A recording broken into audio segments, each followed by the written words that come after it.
Welcome back, everybody. It is Hunt, Lift, Eat Tuesday Tips. I am Coach Joshua Ragland. I am here with our other two coaches. Ladies, somebody introduce themselves. Hi. Jess, Here we go. Yeah, we're on it. And this week we have, we've already found out in the backstage, we have quite a controversial topic to speak about. But it's one that in our dialogue, y'all are going to learn a lot and hopefully you take away a good tip for that'll help you progress in your fitness. So this week we are going to talk about nutrition timing. That means when you should eat around your workout, when you should eat around bedtime, all those types of things. When nutrition is the best and when it could be the worst for us. Mm. So we're going to talk about that. I think there's two camps. Let's just try to break it down into two simple camps. Is that okay? You have people that think it doesn't matter, me, and then you have people that think it does matter, and that would be Kylie, and I would imagine Jess as well. And before I start, I will say that raising of my hand was extreme. I do believe that nutrition timing does matter and it can matter. But what I said before we got on is that I don't think most of us listening to this podcast and maybe even sitting on this podcast, most of us at the majority of our life don't get enough of the quality food that we need, enough of the macronutrients that we need and micronutrients. And so when we eat might not actually matter as much as what and how we are eating. So there we go. That's your intro. Kylie or Jess, take it away with your opinions. I'll let I'll, When should we eat? I'll let Jess dig into you first. so I mean, he backs out a little bit to where I can say I agree. I do think it does matter what we're eating, probably before it matters when we're eating it. But around training, my super area of expertise is not going to be your heavier cardio workout. So Kylie, I'm going to leave that to you, and I'm going to touch on strength training. For me, and for a lot of clients, so I work with general population, I work with bodybuilders. So with that, pre and post workout are going to be two, and I will tell this to all my clients, your two most important meals of the day. And I do believe that. I think typically I tell people 60 to 90 minutes pre-lift is when we're going to want to have carbs and protein, no fats, right? That's going to slow down digestion. There's nothing wrong with dietary fats. That's great. Save that for post-workout. But you want a simple, at this point, faster digesting carb and a protein to fuel your lift. I think if you, for me anyways, if I'm eating, say, that 3 hour window before, and then I'm going to come lift at that 3 hour mark, my food is kind of tapering off. I may even eat a snack, right? So I know some people too easing into that, like eating 60 minutes before a workout, you can't tolerate that. Like that's also not going to sit well on your stomach. So I think that there is a little bit of variability between what works Mm-hmm. best for you. I, at this point, after competing for 7 years, could literally eat and then go work out. Is it effective? No, but it doesn't affect my GI system or anything like that. So there's a couple other factors that go into it, but I do think that pre-workout, post-workout are important. When looking at post-workout again after a lift, I think within 60 minutes is typically what I recommend, prioritizing protein. And again, carbs as they're readily available. If you need to grab a protein shake on your way home and then have a bigger meal a little bit later, then that's also something that works as long as you're getting that protein within, I say, an hour of lifting. Kylie, where are you on this? So I think we all agree that quality comes first. Otherwise, timing doesn't matter. So Mm-hmm. we agree on a lot, and I'm appreciative of that. Um, so timing wise, I would say I follow similar rules. I am often less affected by closer timelines. Over time, I've realized more benefits. So I will talk a little bit more about the endurance portion. So I agree with what you're saying on the lifting side. For the endurance portion or more running, and I'm talking if you're going for 30 minutes or more, and it also depends on your base conditioning. I will do hour and a half long runs. So for me, if I've started eating, 3 hours ahead of time, which is what I advise in some parts, that way you have your nutrients most available to your body. You move that timeline up so that they're available in the middle of your workout, and then make sure that you have something else that you can snack on. So there was something, I think, a recent fad that people are pushing out, like your mid-workout snacks. It depends what you're doing. Like if you just, Sour Patch Kids. Gummy oh bears. Lord, no. Yeah. I do really love the honey stingers, Oh and yeah. ones like Oh those yeah. are my favorites. And they stick The little my strope waffles. oh Oh, yes, dude. oh they're Yeah. amazing. Ah. So those are my go-to for like intra because I'm not gonna eat protein or fat in the middle of a run. It's just Just pull that ribeye out the back and put it yeah. in. I mean, and I've considered like making those like peanut butter, and I'm like, there's no, I'm gonna choke in the middle of a run because I don't want to stop necessarily unless I'm doing like a huge. Yeah. So then well, there's a whole other aspect when you're actually out hunting or rucking or doing half day Right. hikes, or that's a whole different discussion for making sure your blood sugar doesn't crash. But to our point, you want to make sure that you start off having fuel available and then being able to plan entry of new fuel. And I do agree that you should have something within 60 minutes because most likely through intra, you're just depleted too much for your body to adequately recover. Avoid soreness, avoid different things, which are like anybody will tell you that you can avoid something, but it's not full avoidance. You're not going to Right. not be sore. So that's, I mean, if you have, we could talk about creatine if we want to. I do believe that creatine is, look, Josh got all excited. I do think that creatine is a big player in this world too.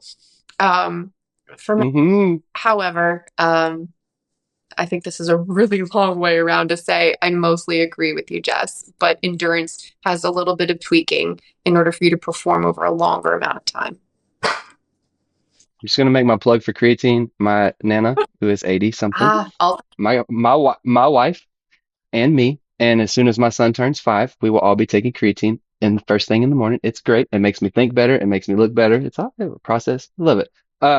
So what I think how I would frame up what I'm saying, coming from getting a master's degree in kinesiology, be really like just engulfed in the science and really understanding where a lot of our trends come from. Nutrient timing came out of high level track athletes, high level endurance athletes, like Kylie's talking about, where they need to have their glycogen stores primed. They need to have a simpler form of glycogen ready to go for when they burn through all of their initial energy that they ate. And then they need to restore because they're coming up on a big running event just the next day. These distance athletes in college and stuff like that, they're going to run hard the next day. So they have to eat immediately because they're trying to maximize how much food they can put in between this run and the next run. Also with bodybuilders, they're on a super caloric deficit. And so they're only getting certain amount of carbs. And it might start off as an astronomical amount at the beginning of the prep. But as they get down lower, they feel like, and excuse my French, they feel like dog shit the last 4 to 5 weeks of their training. And so they want to maximize the effect of the carbohydrates on their workout. If you eat 20 grams of carbs 30 minutes before your workout and it's half of your 40 grams for the day, your body is going to bing and just hum through that workout. So they want to do that. There's also a muscular adaptation by eating food right before that. They're upregulating their insulin, which is going to upregulate their growth factor and a million other things. It's going to help them to maintain the muscle that their diet is slowly trying to kill. And then they want to eat right afterwards for what Kylie said. You want to maximize your recovery because they're on a caloric deficit. Now, what all of us gym heads have done is taken these two super extremes and said, oh, that's going to make a difference for us. And what we've agreed upon from the jump is, yeah, bro, but you're talking about nutrient timing with a McDonald's cheeseburger as the pre or the post, or yeah, you're doing that 5 days a week, but on the weekend you're drinking beer and smoking cigarettes and you're staying out in the sun all day. Like the nutrient timing that these guys are working with is not going to matter. But like you guys are saying, if you are strict and you're eating regimented and you're paying attention to your nutrition and you're paying attention to your training, you will definitely tell a difference when you pre-workout nutrition and post-workout nutrition correctly. You'll tell a difference in your recovery and your performance. But back to my point, it's like how many guys are really threading that needle? How many gals are really threading that needle to where, oh, well, I know I need 60 grams of carbs 45 minutes before I hit my 10-mile run because that makes me X. It's like, maybe a few, but in general, yeah, I would say absolutely. Now, I do think that there is a benefit to upregulating your insulin even further because after a workout with simple carbohydrates, because your cells have upregulated the insulin receptors, and so they're there. And so if you're gonna eat carbohydrates and utilize it for something, your body's primed to grab a hold to that stuff. Oh, So you're already again, there's because you worked out. right, right. So that's why they say with diabetics that lifting weights is so helpful because their insulin sensitivity increases because lifting weights creates an insulin demand. It upregulates your GLUT4 receptors and allows the insulin to connect and then draw the carbohydrates into the cell. So you're doing that with weightlifting already. But if you throw a little carbs in, and you have to be primed to do this, if you throw a little carbs in, you get like 100% insulin efficiency, which is what you're really driving for. That's what causes the crash after you work out and after you eat stuff like that. So it does matter. Scientifically, it's proven it does matter, but I will always say, not really, just because I'm a contrarian. Well, so I've got two things on that. One, Yeah. it was about a month ago. I got one of the continuous glucose monitors. So I wanted to see what my body was doing after everything I Oh. was doing. And I tracked it for 2 weeks. The first week, I didn't change anything at all. I wanted to see how much Hmm. would go up. Because a lot of times I don't like to eat when I first wake up in the morning, but I will sometimes plan my strength versus my endurance running in the morning. And I will end up doing that fasted. And that's not because I'm encouraging fasted workouts. There's a whole other different conversation we could probably have about those things. But this is what my schedule allows. These are things Right. that I work in. These are things that continue to make me feel good. So paying attention to, when I have my coffee and I have my first workout, what my insulin was doing, how long I held on to it. And then, a lot of that of how long do I want to let it settle for before I reintroduce and allow another spike, and how I Right. feel in those afternoon lulls. So a lot of that nutrition timing is also going to impact those factors. And if you don't know what your sensitivities are, it's Hmm. also going to not matter as much. I hate the Right. fact that I'm supporting all of your points from Josh, but I mean, those are all things to think about. So really, I think Jess and I initial communication was this is the baseline for the general public. Listen, Right. there are rules around this, but if you're fueling it with garbage, it doesn't matter. My whole history is fueling to perform. And I would Hmm. say 90% of the time, I've had a very strict, applicable diet that I can say it's going to make a difference. When I Hmm. played sevens rugby and we had tournaments and you're playing 5 games in a day and you've got 30-minute breaks in between, like you need to know how to fuel, how to recover, and how to stay sprinting from 9 a.m. to 5 p.m. at night. So there's Hmm. just different aspects in knowing how to fuel to perform, which people can apply in their regular Yeah. life because we're all gluttons. Hmm. So if you're Hmm. thinking about food as fuel instead of whatever else you're using it for as a crutch, it will also change the way that your workouts and the effects of those workouts and your body composition it all trails along. So, Hmm. but if your quality is Totally. good to start, then everything else can be measured. Mhm. Absolutely. Absolutely. And there's things to be said about, when you're on a low carb, high fat diet, your body adapts to that and it creates it actually can produce glucose as efficiently using fat as it does when it's primarily eaten. Like you literally just shift your body's focus to fats versus carbs, and you run just as efficiently. And then when your body gets in a state of hunger or caloric deficit, it burns body fat more efficiently. So there's a million things that go into this. I mean, you can literally lose weight eating steak and avocado. I had a thought and then he froze, but I think it was kind of going back to what you were saying about quality, right? That's something that we're all agreeing on. And I was going to kind of segment that way, talking about quality food and what does that mean? But even like you said, changing that mindset of eating to perform. And again, as somebody who was a competitive bodybuilder for 7 years, it's very much ingrained in my thought process as well. So being able to kind of shift that focus to not I need to eat healthy to reach a goal or whatever. So I'm going to eat healthy to appreciate my body, to fuel my workout, to optimize my performance, right? To be able to survive the mountain and not be packing my pack full of a bunch of crap, while we are out train while we are out packing out or whatever it may be. So that mindset can be really powerful, right? If we, again, a whole nother concept or conversation that can happen is like how powerful our brain is. So like if we're thinking like, "Oh, I gotta go on a diet, I gotta only eat healthy because like that's what we're supposed to do," and it's negative. But if we change that to like, I'm eating for performance, I'm eating to fuel my workouts because my goal is to be able to go out and drag out this elk and be able to walk miles and miles and miles and feel great about it. So when we kind of change the way that we think about it, then that also naturally makes you Hmm. want to eat better. You want to have that quality diet, if you will. I'm not saying be on a diet, but your diet of what you're eating, like you automatically want to be better because then you are, like you said, Kylie, you're going to feel the difference no matter what your Oh, timing may be. Changing your quality alone makes a difference. I totally agree.